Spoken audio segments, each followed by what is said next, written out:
Hello, today's presentation is about precipitation hardening of stainless steels by Group 2 for MSE 420 Physical Metallurgy for the spring 2014 semester.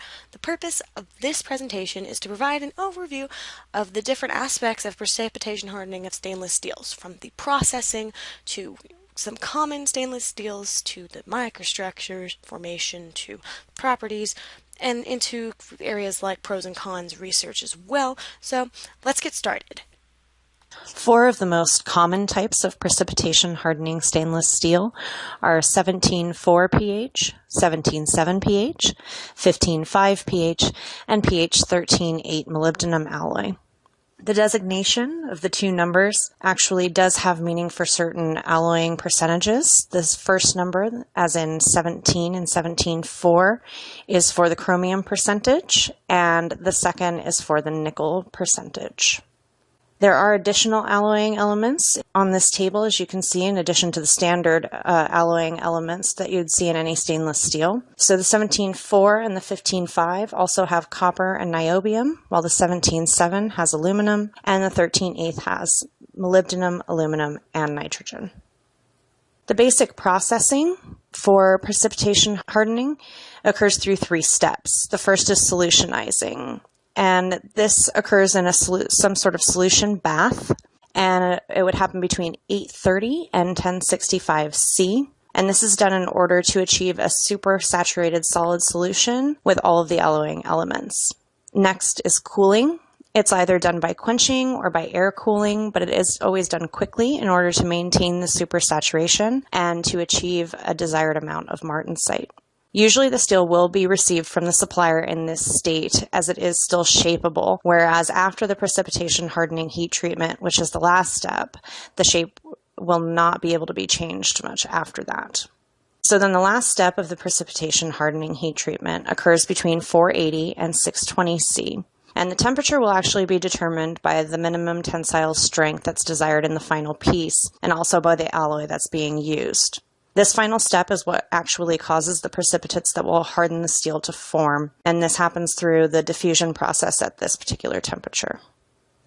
There might also be an additional processing that occurs in some high-strength pH alloys, for instance in 17.7, and this could either be transformation hardening or refrigeration hardening. Transformation hardening occurs with austenite conditioning at 760 C, with the time being dependent on the size of the piece. And then it is cooled down to between 1 and 15 C within 30 minutes and then held for 30 minutes. Refrigeration hardening, the austenite conditioning, is done at 955 C, with the time also being dependent on size, and then cooled down to negative 70 C and held for multiple hours, with the time also depending on size. Either additional process would be performed prior to the precipitation hardening, after it would be received in the solutionized state from the supplier. And the choice of the process is really only dependent on the ease of execution, so really just dependent on the facilities at hand or the other processing that's going on before the final piece is shaped. The goal of this slide is to show how precipitation hardening affects the microstructure, and I will be using the processing previously discussed to explain the changes in microstructure. Precipitation hardening is possible because of supersaturation. We know that solubility changes with temperature, so at a high temperature the solubility is high, and at a low temperature in general the solubility is low. What does that have to do with anything? Well, precipitation hardening takes advantage of that fact. With step 1, solutionizing, you create the solution of the composition that you want for your steel, and then supersaturation becomes a factor. At step 2, you quench the steel, and that supersaturates the solution because there's a difference in solubility between the high temperature and the low temperature, so technically there's more solute in the quenched steel than should be possible as dictated by equilibrium. Also, you do not allow time for atoms to diffuse to where they would be at equilibrium. So the Second, if you look at the bottom, the second microstructure, which looks the same as the solutionized, because no time was allowed for the equilibrium microstructure to form. One thing to note is that even though the after quench microstructure is non-equilibrium, it could last a while because diffusion in solids is really, really slow at room temperature. So once you have a supersaturated solution, by adding heat in step 3, the precipitation hardening heat treatment, the elements can diffuse and form precipitates because of the elevated temperature. I mentioned that atoms moving in solids is very slow at room temperature, but when you increase the temperature, diffusion increases and precipitates can be formed in a reasonable amount of time. However, as with many things in material science, there's kind of a Goldilocks principle. So there's a particular time and temperature, and this can vary at which you get highest strength. And if you go past this point, you can end up with overaging in your microstructure. And this happens when your precipitates become too large or too far apart to block your dislocation motion effectively. As I mentioned earlier, the bottom 5 microstructures represent the process of precipitation hardening from solutionizing to quenching to the beginning of the heat treatment in the third bubble, starting from the left going to the right, to the highest strengths of the Goldilocks, highest strength, and then after that you get overaging. The processing to create the highest strength can easily be looked up. This is very general. These don't all have to be the same precipitates forming, like these could be different colors. I'm just lazy. And this is the general idea of how the microstructures form in precipitation hardening. Moving on to the properties. In general, the properties of these precipitation hardened stainless steels depend greatly on the processing, especially the time and temperature of the heat treatment. If you look to the right of the slide, I have a schematic from Callister of how strength or hardness can be affected by time at a given temperature that's held constant. The top of the curve, again, is that Goldilocks maximum strength I was talking about. At a different temperature, this time would be different. So if it was at a lower temperature, this curve would be scooted over to the right a bit. It would take more time for this maximum strength to happen, and this varies depending on the material. Looking at the table, we have a bunch of different properties of these precipitation hardened stainless steels. Look at the big range of these. Like, this is just from one manufacturer. The real point of this is just to say, look, you can't just generalize the properties. You got to know what happened to your steel before you tell me its properties. So know your manufacturer. You can't really generalize on these. And yeah, the properties are most importantly affected by the time and temperature of the heat treatment process. In general, these steels will be stronger than your plain carbon steels, but again, the properties vary greatly depending on the time and temperature of the precipitation hardening heat treatment.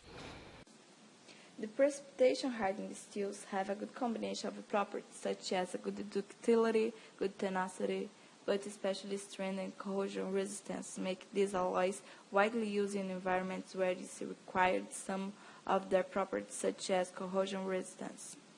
During the fabrication, it adds portions of nickel and chromium. Nickel is a metal considered cheap compared to chromium, for example. The addition of chromium in the alloy makes it a little bit more expensive.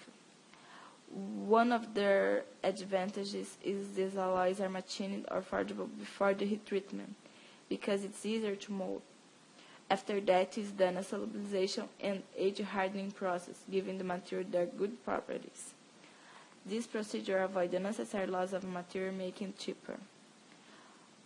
Other great advantage is the heat treatment is done in low temperatures. Because of these low temperatures, there is no big distortions. These materials can be welded without preheating. Small distortions make these alloys so interesting for numerous applications. One of the problems observed in pH steels is cracking. The precipitates must be nucleated homogeneously. Heterogeneous nucleation can cause a brittle fracture. The machining is often performed before the heat treatment, because after the aging step, the alloy is very hard to form the material. If the machining is performed after the heat treatment, the process can destroy the piece or cause a large loss of material. The heat treatment must be controlled. It must have a control to avoid the overaging, which could result in decrease of properties required for this alloy. As it carried out at low temperature, the component undergoes no distortion. The reduced distortion during the heat treatment makes these alloys particularly suitable for intricate parts requiring machining and welding, and where freedom from distortion is a requirement. Applications of precipitation hardened steels. These are also called aged steels.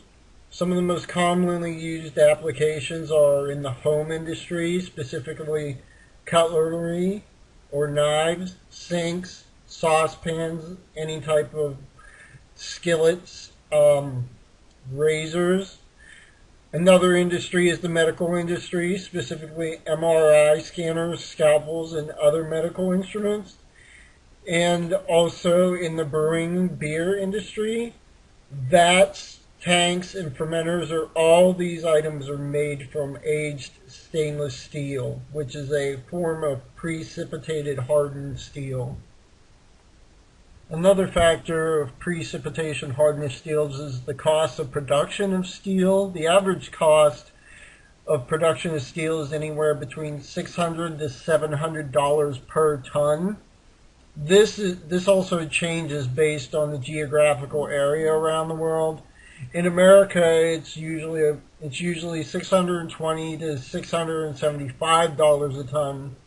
Russia by far has the cheapest steel production at $500 per ton, and Japan and Korea have the most expensive at between $650 and $750 per ton.